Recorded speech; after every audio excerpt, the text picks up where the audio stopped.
Welcome back everyone to this Let's Play of Kerbal Space Program 1.0.5.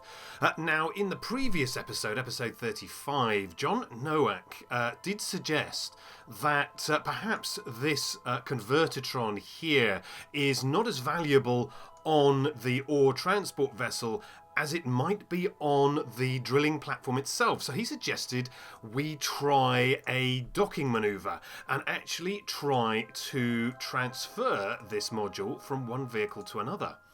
Now, with the gravity here on Minmus being so low, this ought to be quite straightforward. So we try it. Let's try it then, shall we?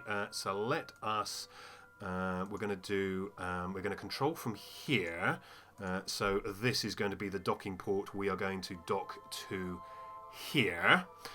We are going to have a little bit of a problem. Obviously, gravity will be constantly pressing on the H key. So we are going to have to manage that by tapping on the N key in order to get everything sorted and docked. So let's undock.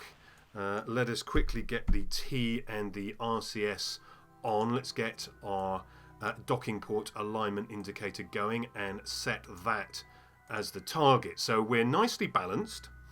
So let's just start with a little bit of N just to get us a little bit above our docking port. Now we're perfectly aligned here with the plane of our docking port. So not H, N, N. So let's start getting ourselves lined up. So let's just puff our way across here. We're just tapping on the N key in order to keep that yellow reticule just changing back and forth between prograde and retrograde. Now I'm not going to bother rotating the Convert-o-Tron, so I'm not going to have it all nicely lined up with the panels because I've only got so many fingers on so many hands. So let's just manage this very gently. Just keep us moving just gently over. I've got the yellow reticule just gently inside, just slightly inside the necessary sort of quadrant between the center and the green lines. So let's just keep ourselves hovering very carefully. There we go. So coming in now, we're 9 meters above the platform now. So it's time just to start pulling that reticule, the little yellow reticule, towards the center. Just tapping away on the N key, just keeping us a little bit above that docking port.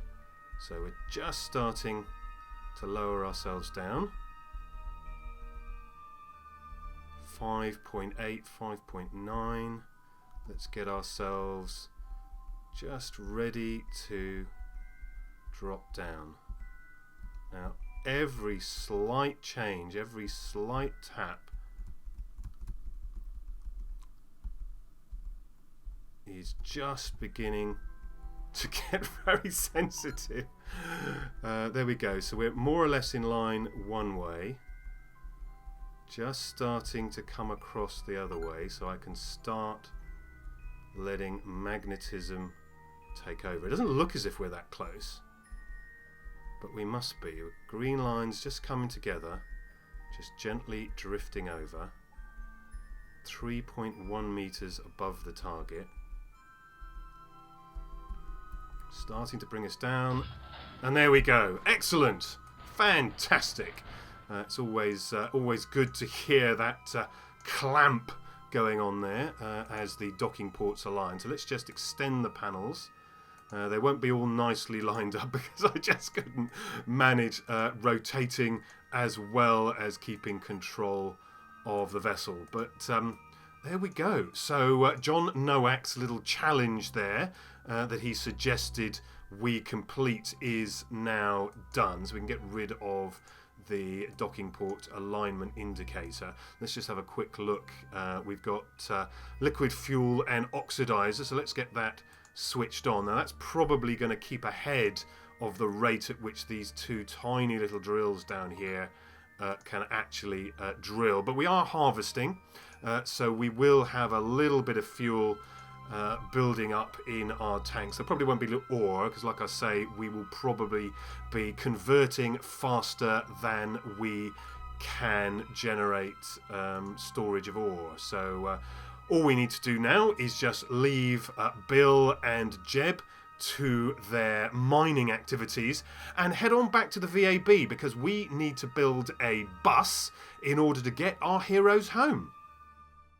Now, we don't often come into the crew complex, but I thought I would just do this for the record, because we have 5 active Kerbals that are assigned to missions. We have Val, Tamthy and Bob, who are currently in the Minmus Orbital 1 station that's currently orbiting around Minmus. And as we've just seen, we have Jeb and Bill, who are currently on the surface of Minmus in the drilling and transport combined vessel.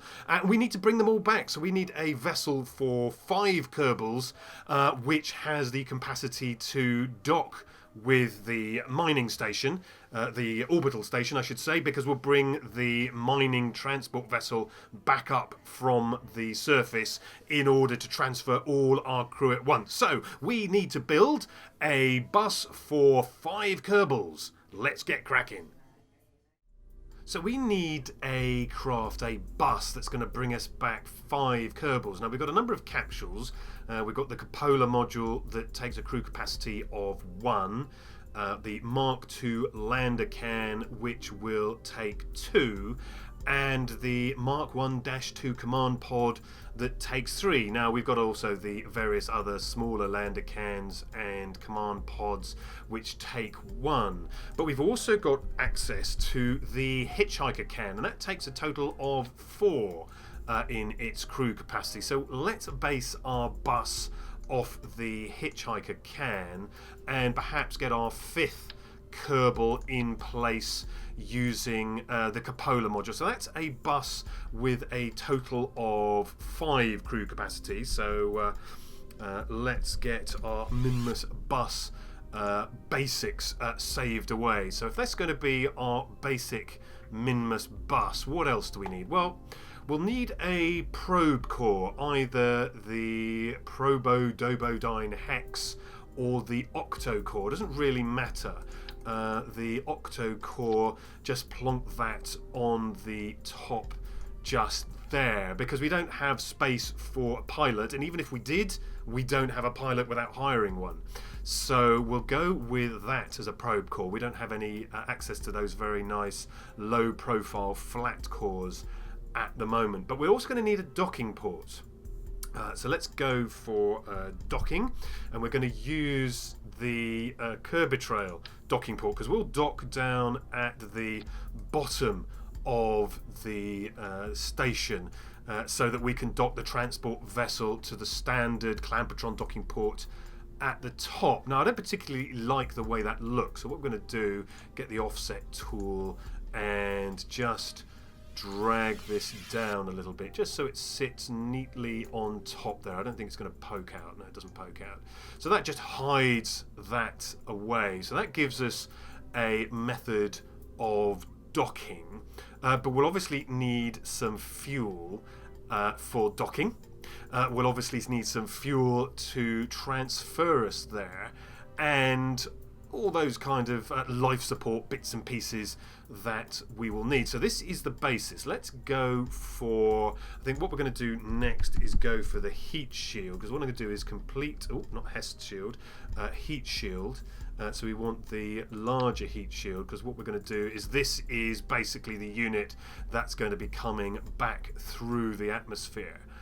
So that is going to be the return vehicle, but it's also got to be the part that docks, and so in order to dock we've got to get there. So let's get ourselves the larger, where's the larger decoupler? There we go, there's the larger decoupler. Is that actually, is that, oh that's not our root part, that's our root part. Yeah, it's attached, yep, good, that's attached. And then we'll get ourselves a fuel tank. We will get ourselves perhaps this fuel tank, And finally, our good old Poodle engine. Where's the Poodle engine gone? Poodle engine, there we go. So this is going to be our Minmus approach and docking, just building it up as we go. But if this is going to be the docking section, it's also going to have to be the section that we balance the RCS for. So how are we going to get the RCS fuel on here? So let's have a look. RCS fuel.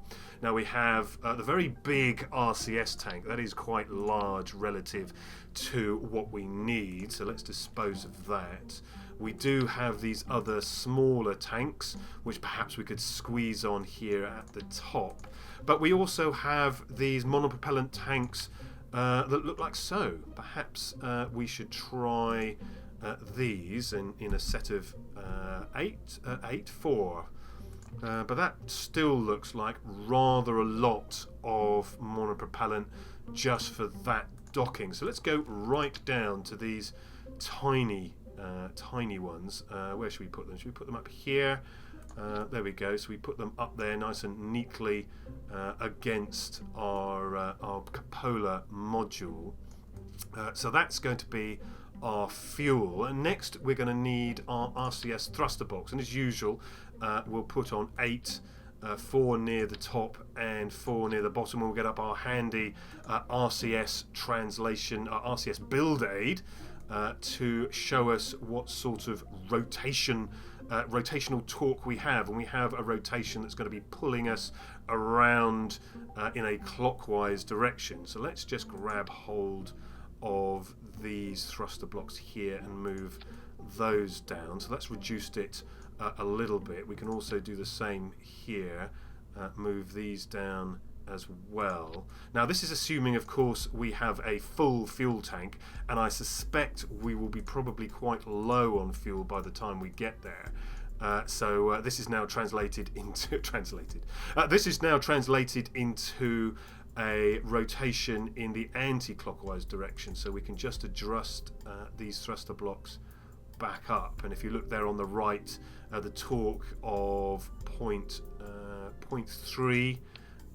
Didn't quite attach. Let's just put that back on. 0.3 is probably as low as we can get, but I don't want to obstruct the door there into the cupola module. That might prevent people getting in. So I'm going to just drop that back down and do the adjustment here with the lower ones. Let's bring them up till we get down. Look at that.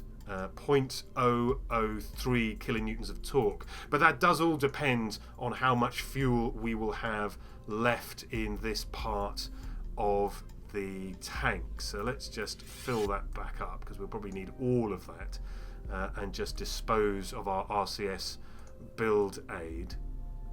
So that's RCS, docking, and the basic transfer part of our vehicle. But we're going to need some batteries, we're going to need some solar panels, and we're going to need some life support. So let's just have a look at our batteries. We have some of these quite large batteries. So let's get 4 of those in place. So that gives us a nice bit of battery storage. We'll need some panels. Now we probably don't need the huge Gigantor panels. We can probably do with something a little bit smaller, but we will go for the ones you can close up. These are the SPL ones that you can actually close up, SPL and SPW. W is the one that's the 3x2. The L is the 1x6, the long style panels. So we will use ones we can close up, because that means we can bring them back through the atmosphere. And it doesn't really matter which, but I think I'm going to take the longer ones, and we're going to have 2 of those planted rather neatly on this side of the craft. So 2 of those. I'm going to choose a longer one simply so they get away from the edge of the vehicle, to ensure we get at least some sunlight and the vehicle itself isn't causing any shadows. But we will also use our cannot do without panels. Where's our single panel? Let's just have a look. Single panel, there we go. Our single photovoltaic panel. And the reason I'm going to use a couple of these is simply because I don't like being without some charge if all else fails. We have a way of charging up our batteries if, for example, we are exactly end on to the sun. So we need to have a couple of those panels. Maybe we'll move it, instead of having just the one, we will have 3. So let's just do a couple of those. That's 3 in total. So we should have ourselves covered there for any problems with alignment to the sun, hopefully. We're also going to do the old trick with switching off one of our batteries so that we will have one battery fully charged at all times in case of emergencies. So what next? We've obviously got battery power now. We've got plenty of battery power. Hopefully we'll bring most of that back. We now need some life-supporting functions. We'll need some chutes for re-entry, and we'll use the radial mount chutes. We're going to need probably quite a few of these. So I'm going to go for at least 4 positioned, not quite there, positioned here. And that will make sure that we have a nice lot of drag on this lower module. I don't want the upper module ripping off. And then we will plant, let's say, 4 more. Nope, 4 more. Let's get that right. Let's have a look. 3, 4. We could put them over the windows, or we could rotate them if I could find the right button. There we go. So then we could rotate them like so. So we've got 4 more there on the top panel. That should be plenty to keep our Kerbals safe, provided of course we have them in the right stage. So let's just save that. Now finally we'll need some snacks, something to keep our Kerbals going on the way home, and our life support mini pack should be perfect for that. We shouldn't need that many. So let's just put a couple of those packs, one on either side, just below our solar panels. Now what I'm going to do, I don't like the way they kind of stick out a little bit, so we will push them through into the vehicle. So let's take the angle snap off, and that allows us to very finely just push them gently into the body. Now the only other concern is that they are sticking out of the heat shield very, very slightly. So let's just push them in just a little bit further. There we go. So that's not too much cheating. It's just enough cheating to allow the Kerbals to get access to their snacks without them burning up in the atmosphere. Now there's a couple of things we could do which are optional. We could go for an antenna. Where we go. So there's our Convert-o-Tron antenna. Now I'm not using remote tech, so it's not actually that useful to do. But just for functionality's sake, we will stick on one antenna there, just for cosmetic purposes. So that should help. And the other thing is docking lights. I'm just wondering whether we're going to need any docking lights, and those will go under, I think they are the illuminators. We've got these tiny little ones here, or we've got the slightly larger Mark II illuminators, so we could go for a couple of those on either side of the docking port, maybe 4. Oh, it's overkill, but we're bringing them home. We are bringing them home, so let's just put them on there and then get good old rotational tool, bring them around so it's facing inwards, and then bring them back so they're facing upwards, and then perhaps we'll use the offset tool. Now this gets a little bit tricky, trying to do diagonals using the offset tool. So let's just see how well we can do with diagonals. That's pretty good. Is that pretty good? That will, I think, do. They are. Oh, they're actually slightly off, aren't they? So let's go back into place mode and just get snap back on and bring them in here, just over the top of the... Is that over the top? Just reset them. Yeah, so that's over the top. So let's just rotate them. Rotate them around with the blue line. Just getting them lined up with the monopropellant tanks. I like symmetry, so let's do that. So let's pop those. There we go. So they'll be nicely protected during re-entry by the monopropellant tanks, but they'll still give us plenty of illumination when we are docking, in case we're having to dock on the dark side. On the dark side of Minmus. Now there have been a number of Umbra Space Industry firmware upgrades recently, which I haven't kept up with, but one of them unfortunately switched off our illuminated docking ports, so we've got to make sure we have fixed that at some point, which we will do so in due course. I'm just worried looking at these parachutes where they're clipping too far into the cupola module and may not trigger correctly. So let's just pull them out a little bit. So like so. Let's just get angle snap off again and just bring them in just a little bit more. There we go. Just so they aren't sticking out too far over the edge. So that's the main part of our bus completed. We have our 5 Kerbal capacity, we have batteries, we have panels, we have life support, and we have lights, and of course we have our RCS and docking port for docking. So it's about time we got this thing into space. So we're going to do a standard standard RCS, a standard asparagus staged launcher. So let's get our decoupler. Where is our decoupler? Here we go. So we're going to put our large decoupler on here. We'll then get our fairly large grey tank, and it's our large grey tank that is going to do our transfer. So we can do that. Is that too big for transfer? Maybe just that one. Now remember, we're not going to need much fuel for getting back, because we can take fuel from the what will be a very full ore transport vessel when it gets back to the station.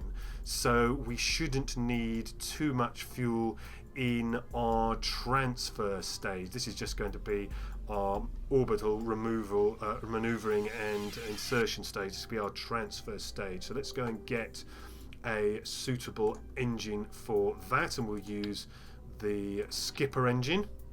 Next we need the asparagus stage, so let's get our decouplers for that. I'm going to use the TT70 radial decoupler.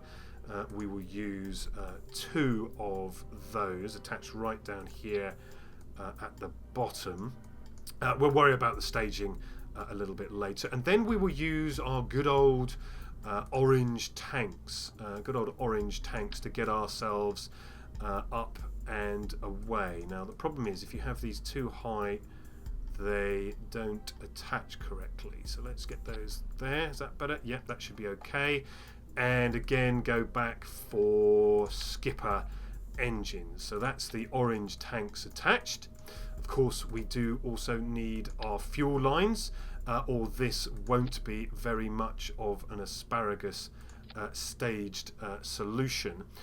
So this is only giving us 3,700 delta V. So let's sort out our staging and just make sure everything is in order. 3,700 delta V and 1.64 thrust to weight ratio. So that's maybe not quite enough, because we've still got a few bits and pieces to add. So what I'm going to do is I'm just going to add another one of these grey tanks in here, save me changing all of the attachments that are in here. So that gives us 4,000 delta V, and that's 4,000 delta V assuming we are entirely in the atmosphere, which obviously it won't be the case. So we will actually have much more delta V than this apparently shows. So for example, if I take that off, you can see that the delta V in stage 2 changes considerably, stage 2 being the stage right up here at the top. So that when we're in the atmosphere, so if this stage was just in the atmosphere, we would only have 262 meters per second, but it's mostly going to be out of the atmosphere, so we have much more delta V than it would appear. So I think I'm going to go with that. So the next stage I think is just to find some adapters, if I could spell adapter, and we'll use these Rocamax brand adapters like so, just to give us a little bit of aerodynamic effect. We are just going to get some chutes so we can use chute recovery. So let's plop those on there and then just change our there we go, let's go up to 0.5, let's say. Let's go up to 0.5 just to make sure chute recovery can indeed recover our orange tanks to the best of its ability.